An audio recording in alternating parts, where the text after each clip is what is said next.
Jefferson County Courthouse, 7:58 a.m. Monday. The courthouse breathed in routines. Mornings here weren't loud. They didn't need to be.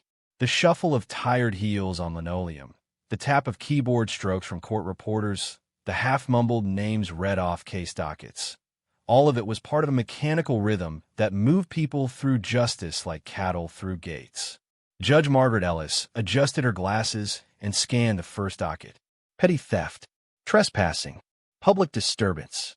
Nothing unusual. She took a slow sip of lukewarm coffee, the kind that tasted like cardboard and responsibility, and nodded to the bailiff to bring in the next case. A man walked in. No handcuffs, no fanfare, just silence. He moved differently, not the stiff defiance of those used to being in trouble, nor the slouch of someone worn down by the system. His pace was measured, almost trained, each step placed with purpose, not urgency, as if he was used to walking in hostile terrain where noise cost lives. His coat was tattered beyond repair, army green, frayed at the cuffs, shoulders sun-faded. The laces on his boots were replaced by braided strips of plastic bag. His jeans were the kind you didn't buy torn. They earned their wounds mile by mile. But what struck her wasn't the clothes. It was the silence that walked in with him, not the kind that begged for attention, the kind that demanded none. He didn't look up right away, choosing instead to settle into the defendant's seat with a slow, almost reverent motion. His beard was unkempt, patchy gray like frost clinging to bark. His hands, exposed now, were calloused, each knuckle scarred by time or war or both. But his eyes were alive, blue, striking, and terribly familiar. Judge Ellis blinked once, then twice. Her grip on the pen tightened as the bailiff read out the charge. Samuel Rourke. Citation for unlawful encampment. Third violation this calendar year. Defendant refused shelter placement. No identification provided. The young public defender assigned to him barely looked up from his tablet. Your Honor, Mr. Rourke hasn't spoken much. During intake, officers noted a tattoo on his left forearm, military, possibly special operations, though he's offered no confirmation. Based on current municipal code and prior warnings, the recommendation is a fine and court-ordered placement. Margaret Ellis didn't speak. Not yet, because something inside her had stopped. The name, the eyes, the presence. Like a door creaking open on a memory she had sealed shut for years. She pulled the thin file closer. There wasn't much to it. No social, no address, no employment history. Just a name scrawled in neat, disciplined handwriting at the top. Samuel Rourke. The name didn't shout. It didn't need to. It hummed through her bones with the quiet terror of recognition. 15 years ago, she'd been a second-year law clerk. Eager, overworked, assigned to a classified federal tribunal held in an underground SCF, sensitive compartmented information facility, somewhere outside of D.C. It was a world of redacted files, restricted access, and clearance levels she wasn't allowed to say out loud. The defendant in that courtroom had no name on the record, just a code name, Echo 17. He testified behind a dark glass panel, shackled, flanked by guards. His voice had been steady, his story horrifying. He spoke of rescue ops that never happened, soldiers who never returned, and choices made in corners of the world America claimed it never stepped into. One affidavit, just one, had slipped through to her desk with the wrong clearance. She read it and signed her own silence. The name at the bottom of that document? Samuel Rourke. State your name for the record, she finally said aloud, though her voice came softer than usual. The man looked up, and the room, the entire room, paused just for a breath. Courtrooms don't often fall silent. Not truly. There's always noise, paper shuffling, bailiff radios, attorneys whispering. But when he met her gaze and spoke, the silence was absolute. Samuel Rourke. 2 words. Nothing more. He didn't blink when he said it. Didn't look away. But the weight behind the syllables felt like stone pressed into her chest. The young public defender frowned. The prosecutor, a recent transfer, didn't notice. The bailiff shifted, though. He had served with the sheriff's department for 22 years. He noticed everything. Judge Ellis dropped her pen. Not by accident. Her fingers had simply forgotten how to hold something while the past screamed into the present. She remembered the line from that affidavit. Mission parameters exceeded original scope. Voluntary insertion behind enemy line authorized by Echo 17. Result: 37 U.S. Nationals evacuated. Status of remaining unit: Kia. And there he was now, cited for sleeping behind a gas station dumpster. She leaned back slightly, adjusting the frame of her glasses. Her throat felt dry. Her mind warred between judicial obligation and personal memory. But her gut, the one trained to know right from law, was already moving. "Mr. Rourke," she said softly. He straightened a little, not in defiance. "In respect, I'm going to ask you one question. Off the record." The prosecutor raised an eyebrow. "Your Honor, this is—" She raised her hand. Not a request, but a command. "Military. Precise." Everyone in the courtroom froze. "Do you remember the name Monarch Junction?" she asked quietly. It was a word that never appeared in newspapers. A location that never officially existed. Samuel's lips parted. The faintest breath passed through. Then he nodded. Just once. That was all she needed. And suddenly, she was no longer just a judge. She was Margaret, 27 years old, listening to this same man's voice tremble ever so slightly as he recounted dragging wounded civilians through gunfire, holding the line for 6 hours until extraction, watching teammates die nameless deaths in a jungle without coordinates. She had typed every word. And now here he was, 15 years later. No medals, no welcome, just citations. The courtroom stirred again as the prosecutor prepared to proceed. "Your Honor, I respectfully move that we—" "No," she interrupted, voice steady now. She picked up the file, closed it, laid her hand on top of it as if it were something sacred. "This case is dismissed." "But Your Honor—" "Dismissed." The prosecutor opened his mouth again, but stopped when he saw her eyes. They were not the eyes of a judge questioning legality. They were the eyes of a witness remembering truth. Samuel Rourke didn't react. He didn't sigh. He didn't smile. He simply tilted his head. "Why?" he asked. One word. Quiet. "Real." Judge Ellis paused, then answered clearly. "Because I won't be another signature on your erasure." And with that, everything changed. There was a silence in courtroom 2B that didn't belong there. It was heavy, personal, the kind of silence that lingers between the moment you recognize someone and the moment you realize who they used to be. It rolled through the gallery seats like fog, slow, undramatic, but impossible to ignore. Judge Margaret Ellis hadn't moved yet. Her fingertips still rested on the thin manila folder marked Samuel Rourke. It was lighter than most files, barely a few printed citations.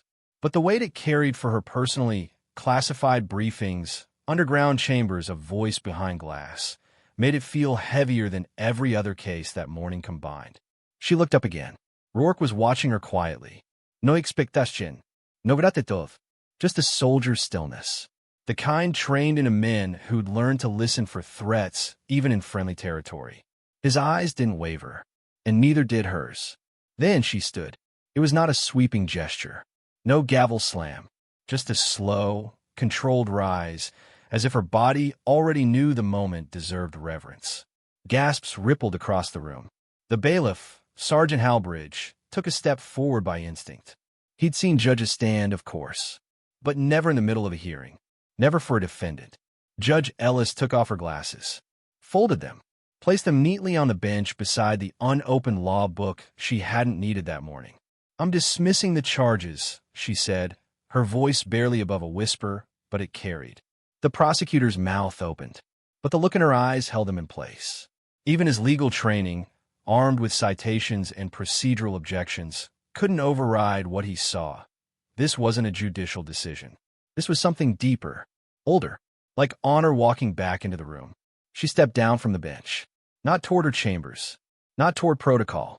She walked directly toward the defense table.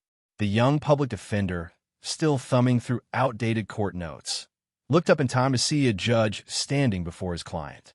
His lips parted, unsure whether to object or just sit still. In the end, he wisely chose the latter. "I do not belong behind that bench," Judge Ellis said again, now just a few feet from Rourke. Not when you are in front of it. You could have heard a paperclip hit the floor. Samuel Rourke blinked slowly. His face didn't register emotion, but something in his posture shifted. The slightest elevation of the chin, a straightening in the shoulders. Not pride, something older than that. Recognition. From behind them, Sergeant Halbridge was the first to act. He straightened to attention. No one told him to. It was muscle memory, the kind trained into men who recognize command, even unspoken. The stenographer stood next, then the bailiff's assistant, then a court officer. Then one by one, every person in the gallery rose to their feet, not because they understood, but because something told them they should. Judge Ellis stood beside Samuel for a moment longer before speaking again. She didn't look at anyone else. You stood for this country in places we won't speak of. You followed orders that never made the news, and you carried burdens that none of us were ever meant to see. She paused. Her hands trembled for the briefest second before she interlaced them at her waist. You were erased. Neatly, quietly, efficiently. But I remember you. Rourke tilted his head. I didn't come here to be remembered, he said, low and hoarse. I know, she replied. That's what makes it matter more. The prosecutor finally stepped forward. Your Honor, Judge Ellis, with respect, this is highly irregular. We have municipal code violations, prior warnings, and... Do you know what Operation Monarch Junction was, Counselor? She asked without looking at him. He blinked. Excuse me. It was a rescue mission in 2004. In a country we don't admit we ever entered. 37 U.S. Civilians extracted from a hostile embassy. Half the extraction team killed. The rest silenced. Discharged quietly. No medidas. No pensions. No burial flags. She looked at the prosecutor now, her voice sharpening. This man, she pointed, signed an NDA that expires in 2085. Do you know what that means? It means he swore to stay silent about the night he saved 36 Americans while his team was torn apart in a jungle no one will name. And he did. She took a breath. And now you want to fine him for sleeping on the ground. The prosecutor swallowed hard. But how do you know all that? He asked. Judge Ellis stepped back. She turned, walked behind the bench, and opened her personal briefcase. From it, she retrieved a black folder. Slim, unmarked, except for a faded red stamp in the top right corner. Eyes only. She didn't open it. She didn't need to. Because I was there, she said. I was the one who typed his words into the official transcript. I watched him testify. I listened when he said, "We knew we weren't coming back." She looked at Rourke now, and something broke inside her voice. You were 28. He nodded once. You had a fiancée. You talked about her in that deposition. Said you hoped she'd understand someday why you vanished. Rourke's eyes flickered. Just a fraction. But to Margaret, it was everything. Silence settled again. Not awkward now. Reverent. Like a chapel with no sermon. Judge Ellis reached for the gavel one last time. She held it in both hands. Then she laid it down, gently, across the file bearing his name. She turned to the courtroom. This record will be sealed, she said. Expunged. This man owes us nothing. But we, all of us, owe him more than we can ever repay. No objections followed. No voices rose.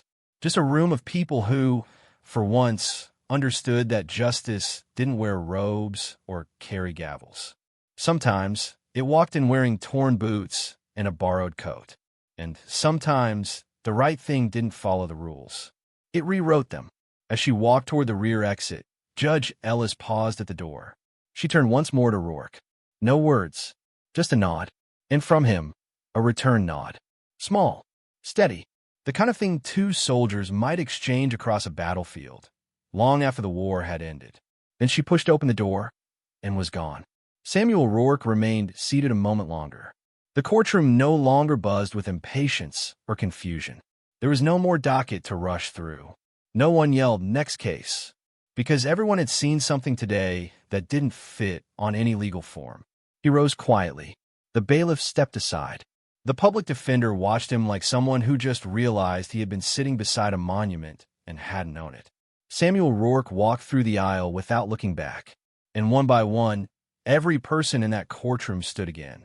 Not because the judge did, but because this time they knew why. The courthouse doors closed behind him with a hush. No applause followed. No cameras. No medidas. Only the sounds of city traffic picking up pace for the late morning rush. Horns, hurried footsteps, and the occasional cry of a gull overhead. Samuel Rourke stepped onto the pavement like a man used to being invisible. He didn't look back. The sharp winter sun glanced off the glass facade behind him. It made him squint, adjusting the faded cap on his head like a reflex from long ago, a motion soldiers make when their silhouette could be a liability. His boots scraped the sidewalk, the right heel slightly uneven from too many miles and too few repairs. He blended in perfectly, just another man society had stopped noticing. Except someone was watching. Across the street, parked in the shadow of a leafless sycamore, sat a black SUV. Unmarked, clean, running engine. Nothing about it screamed federal. But everything about it whispered military. The symmetry, the idle stillness, the way it didn't react to the world around it. Samuel saw it. He didn't flinch. He walked. Slow, deliberate. The rear passenger door opened before he even reached the curb. A man stepped out. You could tell by the way he stood, feet shoulder-width apart, hands folded behind his back, that he'd once worn a uniform. No insignia now, no rank, but posture like steel and eyes that scanned more than they showed. He gave a crisp nod. Sir. Samuel stopped. He didn't speak. The man continued. We've been looking for you since Algeria. That name, that country, that ghost of a deployment. Rourke said nothing, but something in his jaw tightened. You disappeared off-grid 3 years ago, the man said. But after this morning's court appearance, you pinged again. I didn't ask to be found. We know. The man took a step closer. Not threatening, just present. There's a place prepared. Quiet. Secure. No press. No brass. You won't be bothered there. But we need your expertise, one last time. Samuel looked down the street.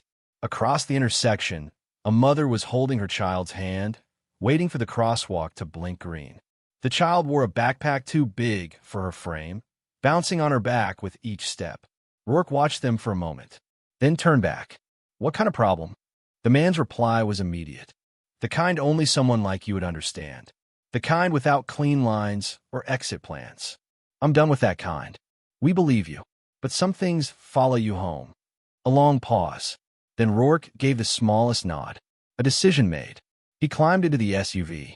The door closed, and the vehicle pulled smoothly into traffic, just another black silhouette slipping into the folds of the city. No one noticed. No one ever did. Back inside the courthouse, maintenance crews had already begun their mid-morning rounds, mopping tiled floors, emptying paper bins, checking restroom locks. But 2 of them had been quietly instructed to install something unusual. Without announcement, without explanation, they worked in silence in the hallway outside courtroom 2B, near the American flag, beneath a bronze sconce shaped like a torch. One janitor held a plaque, carefully cradled in cloth. The other measured the wall with gloved fingers, making sure it was centered, level, respectful. The plaque wasn't large. No headline, no seal, just simple brass, brushed to a soft sheen. They drilled slowly, trying not to disturb the quiet. When it was done, they stepped back and looked at their work. And though neither said a word, both men lingered a moment longer than needed. On the plaque, engraved in deep serif letters, were the words, "To those who served where records do not reach, and still carry what history refuses to print." No signature followed. No agency claimed credit. But those who passed by that hallway in the weeks and months to come, veterans, clerks, attorneys, strangers, they'd all pause. Some stood in silence. Some removed their hats. Some just laid a hand on the cool metal and nodded. Because even without names, they knew what it meant. That afternoon, Judge Margaret Ellis sat at her kitchen table in a modest home 15 miles outside city limits. The house was old but dignified. Hardwood floors, shelves full of legal texts and war novels, a ticking grandfather clock passed down from her father's VA home. The courtroom robe she'd worn for 16 years hung on the back of the chair beside her. Folded, retired. She stared at the letter on the table, her official resignation, sealed in an envelope, addressed to the chief judge of the county. She hadn't told anyone yet. No press statement. No explanation. Just a sentence inside that read. Because justice isn't always blind. Sometimes it's been looking away for too long. Margaret set the envelope aside and picked up the folder from her briefcase, the one with the faded red eyes only stamp. It was empty. She'd never taken any documents. That would have been a felony. All she'd kept was the folder itself and the memory of a man's voice behind a glass screen. Echo, 17. Samuel Rourke. She thought she'd never see him again.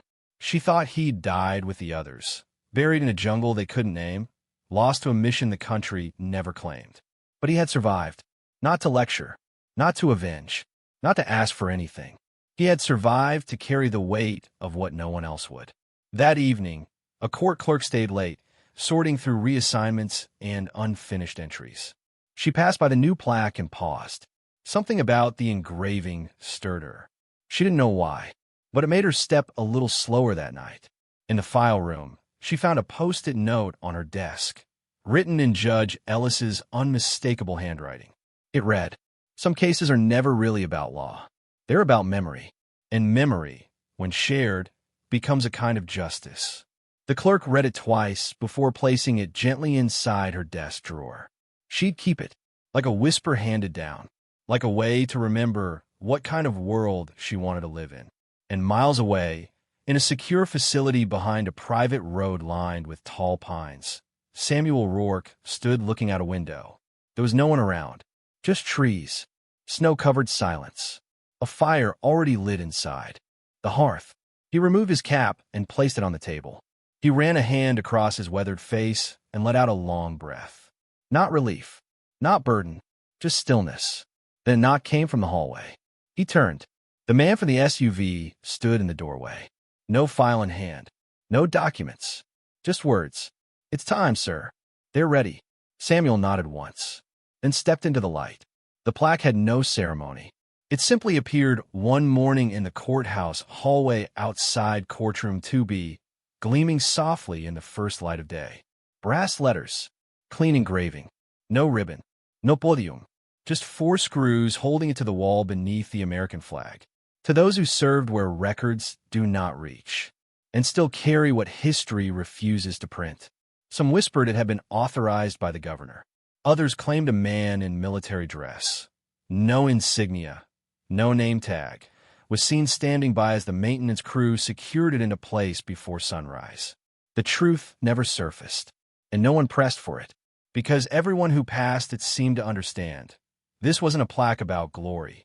It wasn't about wars or units or medals. It was about memory, the kind that doesn't demand to be told but quietly insists on being kept. It had been 6 weeks since Judge Margaret Ellis left the bench. Her resignation had sent small ripples through the legal community. She was well-respected, methodical, consistent, the kind of judge who never raised her voice and never lost control of the courtroom. But there was no scandal, no statement, just a brief letter filed with the clerk's office in her own handwriting. There are other forms of justice. I've chosen to pursue those now. No one knew what that meant. But those who had been in her courtroom the day she dismissed Samuel Rourke's case didn't need an explanation. They'd witnessed something that day, a quiet reckoning. In her modest home outside town, Margaret Ellis lived with a kind of deliberate simplicity. She rose early, brewed black coffee in a dented percolator that had once belonged to her father, a Korean War veteran who never spoke about the things he'd seen, but cried when taps played on television. She spent most mornings at the kitchen table, her fingers moving slowly across a yellow legal pad. Page by page, she wrote not for the public, but for someone far more important. Her granddaughter, Ellie, 8 years old, all questions and curiosity. The kind of child who once asked, "Grandma, what's a hero?" and then listened, really listened, as Margaret tried to answer without falling apart. This memoir wasn't for the shelves of a law library. It was for the day Ellie would be old enough to understand that not all truth wears uniforms, and not all justice happens in courtrooms. He didn't ask for anything, she wrote one morning. Not a pardon, not a thank you, not even recognition. But that didn't mean he didn't deserve it. She paused, chewing lightly on the tip of her pen. Outside, a light snow had started to fall, blanketing the garden bench beneath the bare-limbed maple tree. She remembered that bench. Her father had built it the year before his stroke. It creaked now with age, but stood strong, just like the man who'd sat on it with her as a child, teaching her how to listen when someone says nothing at all. Justice, she continued writing, isn't always about verdicts. Sometimes it's a small brass plaque in a hallway. Sometimes it's a nod from a stranger who knows you've carried something too long. Sometimes it's letting go of a robe because keeping it would mean forgetting what you saw. At the courthouse, foot traffic returned to its rhythm. Cases, hearings, paperwork. But courtroom 2B was never quite the same. The clerks noticed it first. A quiet respect settled over the room like new paint. Even the harsh lighting seemed less sterile. Bailiffs started holding the door open longer than necessary. Attorneys spoke a little softer when passing the plaque in the hallway. One day, a Vietnam veteran, stooped, soft-spoken, came to pay a parking fine. On his way out, he stopped in front of the plaque. Didn't say a word. He simply reached in his coat pocket, pulled out a faded photo of a young man in uniform, and pressed it gently against the wall. Then he left. Elsewhere, far from the courtroom, far from headlines, Samuel Rourke stood in a small, secure facility on the edge of a pine forest. He wasn't being questioned. He wasn't under orders. But he was home, in the way men like him only understand in quiet places where nothing needs explaining. The man who had met him at the courthouse now stood at his side. No clipboard, no mission briefing, just presence. "It's yours," the man said, nodding to the space. A simple cabin with a stove, a bed, and a locked trunk that hadn't been opened in over a decade. "You'll be left alone, but when you're ready, they'll want to hear your voice." Samuel didn't reply. Not yet. He walked to the window. The trees beyond were heavy with snow. No trails, no footprints, just stillness. And for the first time in years, he let himself sit down. That night, he opened the trunk. Inside were the last remnants of a life the world had never truly known. A field journal with weather-stained pages. A dog tag worn smooth from years of friction. A photo of 6 men, arms over shoulders, smiles that didn't reach their eyes. Taken 2 weeks before 3 of them vanished into a jungle no one dared name. Samuel sat there, fingers brushing each item with a reverence that didn't need words. Then, slowly, he picked up a notebook from the bottom of the trunk. Blank. He opened it and began to write. Not a confession, not a debrief, a memory. Back in town, Ellie climbed up onto her grandmother's lap, a blanket wrapped around both of them. "Grandma," she whispered, "is your story almost done?" Margaret looked down at her, eyes full of fire and wonder, and smiled. "No," she said, "but it's finally beginning to make sense." 3 months later, the courthouse held a quiet unveiling. No officials, no press, just a small crowd of veterans, clerks, and a few strangers who had never stopped wondering what really happened that day in courtroom 2B. They gathered in front of the plaque, hats in hand, breath fogging in the cold air. Margaret stood off to the side, unseen by most. And among the crowd, a man in a dark coat and cap stepped closer. He didn't speak, but when he touched the plaque, fingers calloused and steady, Judge Ellis knew. It was him. He turned slightly. Their eyes met. No nod, no smile, just understanding. And that was enough. In today's world, where outrage often outshouts reason and recognition is measured in likes, headlines, or status, it's easy to forget the quiet kind of dignity. The kind that doesn't ask for anything. The kind that simply endures. The story of Samuel Rourke and Judge Ellis brings us back to a deeper truth. One that speaks especially to those who have lived long enough to know that real heroism rarely looks like what the world celebrates. Most people today move quickly. We scroll past suffering. We categorize human beings by appearances, clothing, income, political stance, or how much noise they make. But once in a while, life offers a reminder. Some of the strongest people among us walk softly, worn down by time, but carrying more courage in their silence than others do in entire careers. Samuel didn't ask to be recognized. He didn't complain. He wasn't bitter. He simply walked into a courtroom as a man stripped of everything.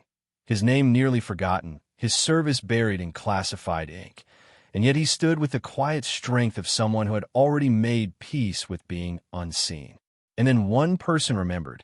That's all it takes. Sometimes one person willing to pause the machine, step outside protocol, and say, no more. Judge Ellis didn't fix the world, but in that moment, she restored something sacred, dignity. In our own lives, how often do we overlook the veterans sitting alone at diners, the elders walking slow in store aisles, the neighbor whose yard is messy because no one visits anymore? How often do we assume the man with the ragged coat has nothing to offer, or that his story ended with a mistake? The truth is, many of the people who built the foundations we now stand on, who fought wars, raised families, held communities together, have slipped into the background. Not because they're unimportant, but because society has grown too loud to listen. But we can still change that. We can still be the person who pauses, who remembers, who notices the man in the corner of the room and thinks, that man matters. Because honor doesn't come from uniforms or titles. It comes from doing the right thing, especially when no one else will. And sometimes, that's all a hero ever needed. Not medals, not speeches, just to be seen, just to be remembered. Let's not wait for plaques or ceremonies. Let's start by remembering the people around us, before history forgets them too.